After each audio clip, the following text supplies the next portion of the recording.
Bonjour à toutes et bienvenue dans cette nouvelle chronique de livres de Femme à part dans laquelle aujourd'hui je vais vous présenter un ouvrage d'Alexandre Dianine Havard qui s'intitule Coachée par Jeanne d'Arc.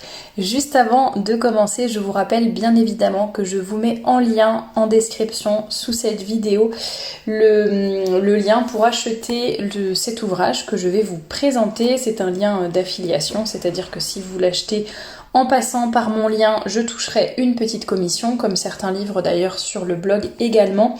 N'hésitez pas à vous abonner à la newsletter, le lien est également dans la description sous cette vidéo.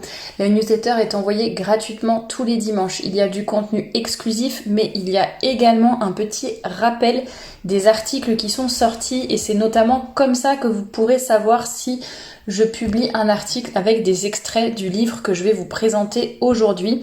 Et d'ailleurs, si vous regardez aussi dans la description sous cette vidéo, vous aurez le lien vers la bibliographie du blog.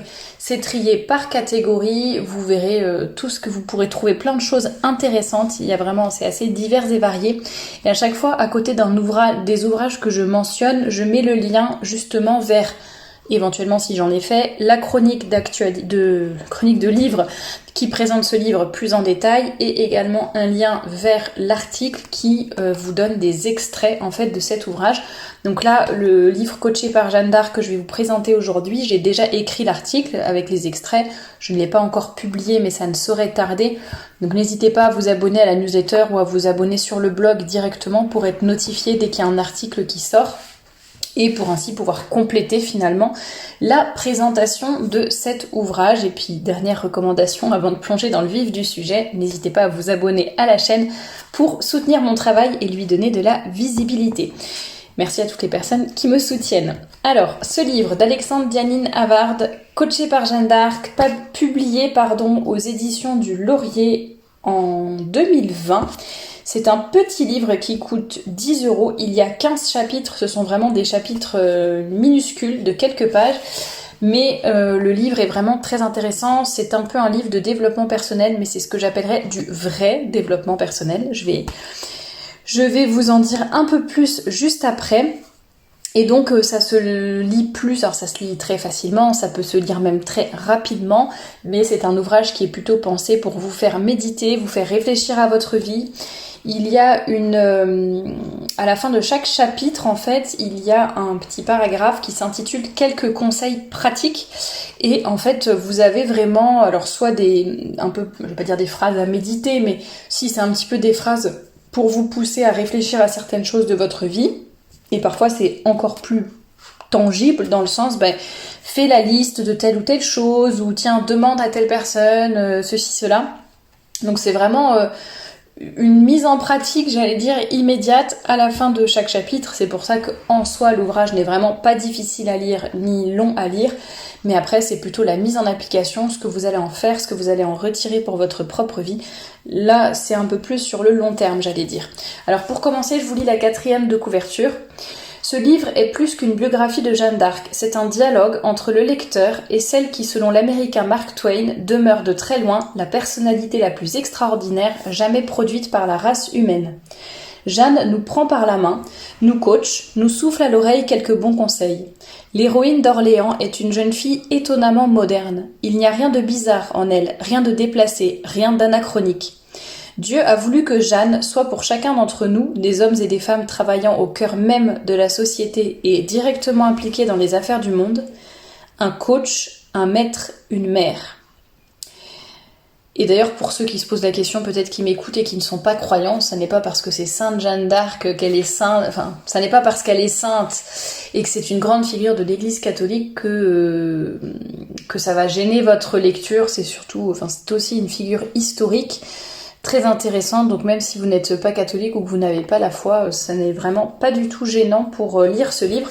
Et d'ailleurs à la fin, il y a une toute petite chronologie en quelques pages et quelques dates pour expliquer assez rapidement la vie de Sainte Jeanne d'Arc et les étapes clés de son existence. Donc si jamais vous ne connaissiez pas son histoire ou que vous la connaissez vraiment de loin, ça vous permettra de vous replonger un petit peu dedans. Alors à propos de l'auteur, Donc d'origine française, russe et géorgienne, Alexandre Dianin Havard est l'auteur du système de leadership vertueux enseigné aujourd'hui dans le monde entier. Ses livres Le leadership vertueux, Créé pour la grandeur, Du tempérament au caractère et Cœur libre ont été traduits dans une vingtaine de langues. Il est cofondateur de nombreux instituts de leadership vertueux établis sur les 5 continents. Alors, ce livre je voulais juste vous donner la table des matières. Donc, en plus, il appelle pas ça des chapitres, et à juste titre d'ailleurs, il appelle ça des sessions. Donc il y a session 1 à session 15. Je vous lis vite fait les titres, comme ça vous en dira un petit peu plus sur le contenu et sur les sujets abordés. Dans l'échec, découvre la victoire, prends conscience de ta force, développe la magnanimité plus que l'estime de toi, forge-toi un plan de croissance, cultive ta piété filiale, aide-toi, le ciel t'aidera, mets ton intelligence dans tout ce que tu fais, découvre ta mission, ne confonds pas tes objectifs avec ta mission, travaille sur le long terme, fuis le volontarisme, bannis le sentimentalisme, purifie tes intentions, ne crains pas l'opinion publique et dernière session, ne sois pas perfectionniste. Et ensuite il y a la postface, puis la chronologie de la vie de Sainte Jeanne d'Arc. Alors, il y a une chose qui m'a dérangée dans ce livre, juste après je vous parlerai du développement personnel, parce que je pense que c'est important. Une chose qui m'a dérangée dans ce livre, mais peut-être que ça ne vous dérangera pas du tout, c'est le fait qu'en fait c'est Sainte Jeanne d'Arc qui nous parle directement. Voilà, elle dit j'avais confiance en Dieu, j'avais aussi confiance en moi, lorsque j'étais à Orléans, blablabla, blablabla. Enfin, vous voyez, vraiment, elle parle d'elle, c'est Jeanne d'Arc qui nous parle.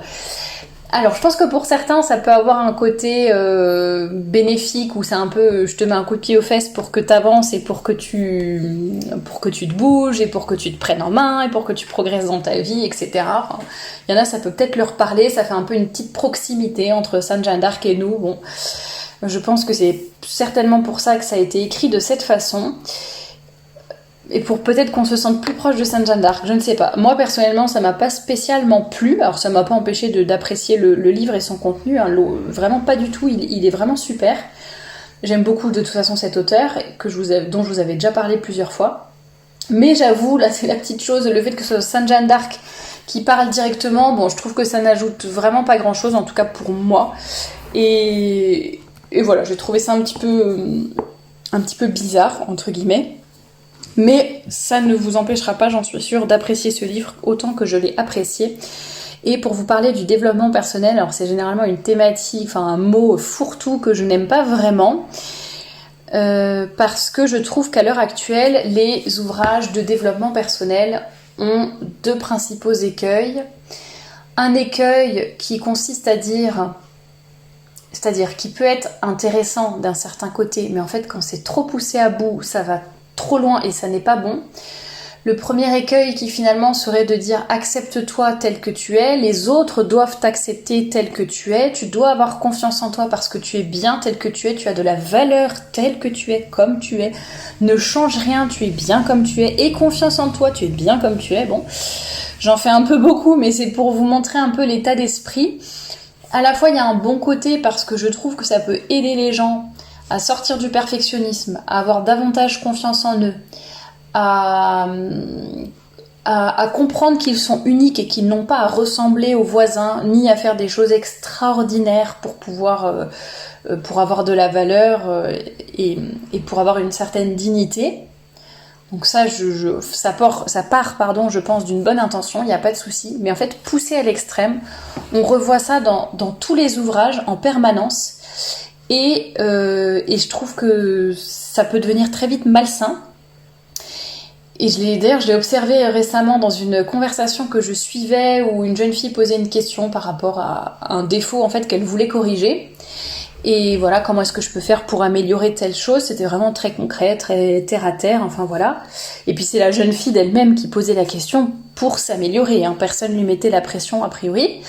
Elle n'avait pas le couteau sous la gorge. Et il y a une personne qui, je sais, lit beaucoup d'ouvrages de développement personnel, qui lui a tout le monde donné des petites... je vais parler dans l'ordre. Tout le monde La plupart des personnes qui ont répondu lui disaient ah mais tiens moi je suis un peu comme ça aussi, tu peux mettre ça en place, tiens peut-être que cette astuce t'aiderait, etc.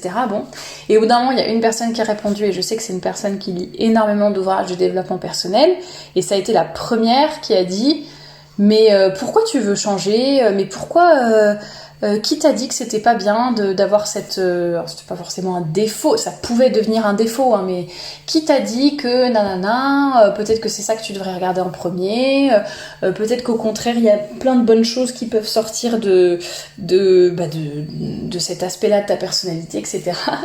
Et en fait c'est vrai que ça m'a vraiment tout de suite montré à quel point ça peut nous retourner le cerveau, ces faux ouvrages enfin pas faux, mais bon, les ouvrages modernes de développement personnel, on va dire, ça peut vraiment très vite, je trouve, nous mettre dans cet état d'esprit que je suis bien tel que je suis, je dois m'assumer et je ne dois rien changer. Et ça, c'est un petit peu dommage. Ou alors la seule chose à changer, c'est il faut que je gagne confiance en moi, il faut que j'apprenne à m'affirmer tel que je suis. Enfin, bien sûr, parce que le développement personnel, ils vont vous dire, bah non, c'est pour s'améliorer, c'est pour se développer, c'est pour, bah oui, enfin, si s'améliorer, c'est juste avoir plus d'assertion, s'affirmer davantage, ce qui est très bien, parce qu'il y a des gens qui en manquent.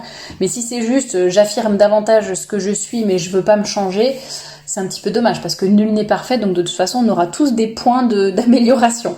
Et deuxième écueil peut-être du développement personnel, c'est justement c'est un peu la conséquence du premier point, c'est de pousser un peu à beaucoup d'orgueil, beaucoup d'égocentrisme.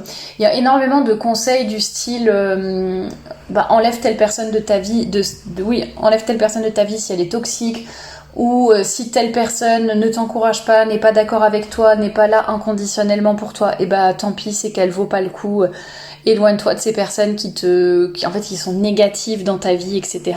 Bon, encore une fois, je ne dis pas qu'il n'y a pas de personnes toxiques, moi-même j'ai déjà conseillé dans telle et telle situation, il vaut mieux couper les ponts, il vaut mieux s'éloigner de certaines personnes, donc je dis pas que le conseil en lui-même est mauvais, qu'il faut jamais faire ça, mais en fait là c'est vraiment tout le temps poussé à l'extrême, et on a l'impression qu'il n'y a que moi, je qui compte, il n'y a que mon point de vue, ma sensibilité, la façon, en plus c'est même pas toujours rationnel, hein, c'est la façon dont je perçois les choses, et à la fois il y a des personnes, on est tout à fait d'accord, elles ont besoin de ça peut les aider, elles ont besoin d'aller dans ce sens-là parce que c'est quelque chose qui leur manque dans leur vie, elles ont besoin d'être plus assertives, etc., etc. Mais quand c'est vraiment poussé à l'extrême et que c'est dit comme ça sans aucune nuance ni quoi que ce soit, ça peut faire plus de mal qu'autre chose. Là, dans ce livre, pour dire quelque chose de plus positif, c'est ce que j'appelle du vrai développement personnel. Parce que déjà, il n'y a rien de mâché. On est là pour vous faire réfléchir, pour vous aider à trouver vous-même le chemin. Le livre ne va pas être spécialement tendre avec vous. L'auteur n'est pas non plus en train de nous crier dessus en permanence, mais le ton est quand même plutôt ferme. C'est plutôt ne t'apitoie pas sur ton sort, tu y vas, tu avances, tu dois développer ce que tu as reçu. Et c'est ça que je trouve très intéressant. C'est que, après c'est parce qu'il est chrétien aussi, l'auteur. Je pense que c'est ce qui explique, quoique il y a beaucoup d'ouvrages de développement personnel qui sont un peu aussi écrits par des protestants. Donc je ne sais pas si c'est ça qui explique l'état d'esprit, mais parce qu'il est catholique, je pense, Alexandre Dianin Havard, il n'est pas protestant. Et alors c'est peut-être ça qui change, mais en tout cas, lui, c'est vraiment, tu dois combattre tes défauts et tu dois miser sur tes qualités. Tu dois te regarder avec objectivité et avec humilité. Et elle dit l'humilité, c'est pas de se mettre plus bas que terre en permanence, l'humilité c'est de se regarder tel qu'on est. Donc avec nos défauts, avec nos qualités, et oui, on a aussi des qualités, on n'est pas là à faire les chrétiens qui pleurnichent et qui sont en train de battre leur coupe et de dire toujours qu'ils sont nuls, qu'ils sont bêtes, qu'ils sont horribles, qu'ils n'ont que des défauts. Non, faut se regarder aussi objectivement et voir qu'on a aussi des qualités. Mais vraiment, ce livre est là, c'est pas juste pour dire « Ah t'as des qualités, c'est bien », t'as des qualités, développe-les encore plus. Tu les as, ça suffit pas. Maintenant, il faut développer tes talents. C'est écrit dans l'évangile. Hop, on y va. Idem pour les défauts. C'est vraiment un livre qui pousse à faire de grandes choses. Et c'est là peut-être la différence avec les ouvrages de développement personnel. Principalement, c'est un peu le but, on va dire, la finalité. Dans le développement personnel, c'est que je me sente bien, que je sois en accord avec moi-même, que ceci, que cela. Là, en fait, on se détourne de soi-même sans pour autant se mépriser. C'est pas tiens, allez, je vais m'ignorer complètement et je vais être, je vais être dans une espèce de tout le temps travailler, tout le temps penser aux autres, tout le temps me dénigrer. Non, c'est pas du tout ça l'état d'esprit. C'est vraiment, je fais ça pour un but qui est au-dessus de moi, tout en me regardant avec justesse et avec humilité et avec vérité, mais je regarde vers l'au-delà, quoi. J'ai une vision qui va loin. Et ça, vraiment, c'est ce que je trouve génial dans les ouvrages d'Alexandre Diany-Navard, c'est vraiment son équilibre. C'est à la fois je motive et en même temps je réconforte un peu, enfin je donne quand même des bases pour donner envie d'y aller. Là en plus avec tous les parallèles qui sont faits avec la vie de Jeanne d'Arc, je trouve ça très parlant. Si vous me suivez depuis un bon moment, vous savez bien que j'aime énormément les vies de saints. Je trouve ça toujours édifiant, c'est normal, mais oui, vraiment ça pousse à vouloir s'améliorer. C'est toujours très parlant, très imagé. Alors non pas que ce soit des fausses histoires, mais imagé dans le sens où voilà, c'est une histoire. On comprend, ça va tout de suite nous parler. Ça va pas être des développements philosophiques un peu abstraits. Là, c'est pratico-pratique. Donc vraiment ça, j'aime énormément. Et il y a j'espère que le fait de vous avoir donné les titres des sessions un peu plus tôt, ça vous aura montré un petit peu le contenu de cet ouvrage que vraiment j'ai énormément aimé. Donc Alexandre Diany-Navard, coaché par Jeanne d'Arc, paru aux éditions du Laurier. L'ouvrage coûte 10 € et ça vaut vraiment le coup de l'avoir dans sa bibliothèque. Je vous avais déjà présenté sur la chaîne YouTube 2 autres de ces ouvrages, donc Créer pour la grandeur, le leadership comme idéal de vie, et Du tempérament au caractère, comment devenir un leader vertueux. D'ailleurs, il est vraiment beau ce livre, je vous l'avais décrit, il est vraiment très bien fait, très beau, très bien illustré, enfin vraiment génial. Je les ai tous ressortis, là je les ai sous les yeux. Donc vraiment, si vous ne les connaissiez pas encore, si vous ne connaissez pas cet auteur, n'hésitez pas à aller écouter cette autre chronique. J'essaierai de penser à vous mettre le lien en barre d'infos juste en dessous de la vidéo. Et il y avait également Cœur libre, un autre ouvrage sur l'éducation des sentiments d'Alexandre Diany-Navard. Je ne pense pas l'avoir présenté en chronique, j'en suis quasiment sûre. Par contre, je suis quasiment sûre au contraire que je l'ai présenté dans un article ou quand j'en ai montré, partagé des extraits dans un article du blog. Donc si je retrouve, si ça s'avère vrai ce que je vous dis, je mettrai le lien de l'article en question en barre d'infos pour que vous puissiez lire quelques extraits aussi. Et il me semble que d'ailleurs que les autres ouvrages aussi, Créer pour la grandeur, à mon avis, j'avais mis aussi des extraits sur le blog. Je vous mettrai tout ça en barre d'infos, tout ce qui concerne cet auteur. Vraiment, je vous recommande Coaché par Jeanne d'Arc. Alors, j'ai beau avoir lu les 3 autres ouvrages d'Alexandre Diany-Navard, je trouve vraiment... Alors oui, à chaque fois on retrouve un peu la patte de l'auteur, certaines expressions, bien sûr, hein. Il y a certaines choses qui se recoupent, c'est normal, il va pas réinventer l'eau chaude à chaque fois.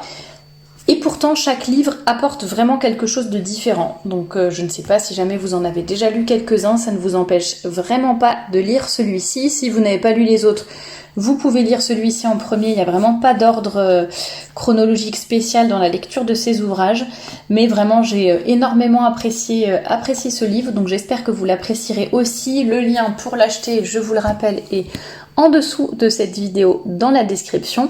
N'hésitez pas si vous avez des ouvrages à me conseiller, que vous aimeriez que je lise ou que je chronique ici. J'arrive vraiment à la fin des ouvrages que j'ai en ce moment en attente dans ma bibliothèque, donc je suis toujours preneuse de nouvelles idées de lecture. Merci de m'avoir écouté jusqu'au bout et je vous dis à très bientôt pour un nouveau podcast.